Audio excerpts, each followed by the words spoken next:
How to fix CapCut no internet connection error. Hey everyone! In this quick tutorial, I'm going to show you exactly how to fix the CapCut no internet connection error.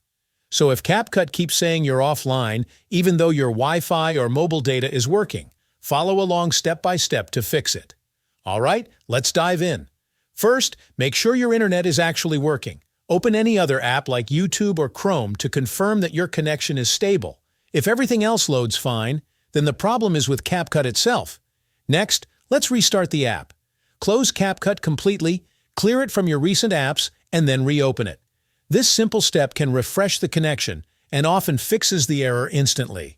If that doesn't work, we need to clear CapCut's cache. On Android, go into your phone's settings and scroll down to Apps, then tap on it. Next, tap on Manage Apps and look for the CapCut app. You can scroll down or just use the search bar to find it quickly. Once inside, go to Storage and Cache. From here, tap Clear Cache, then Confirm. After that, tap Clear All Data and confirm again. Don't worry, this won't delete your account.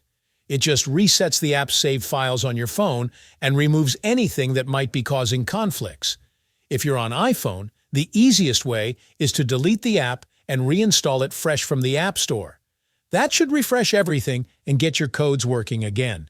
Another important step is to make sure CapCut is updated. Open the App Store or Google Play Store, check for updates, and install the latest version. Updates usually fix bugs that can cause connection issues. Sometimes a VPN or restricted network can cause this error. If you're using a VPN, turn it off, or switch to mobile data if your Wi-Fi has restrictions. Finally, if nothing else works, uninstall and reinstall CapCut. This gives you a fresh copy of the app and usually solves any stubborn problems. And that's it. After following these steps, CapCut should connect to the internet normally again. If this helped you, give this video a like and drop a comment if you have any questions.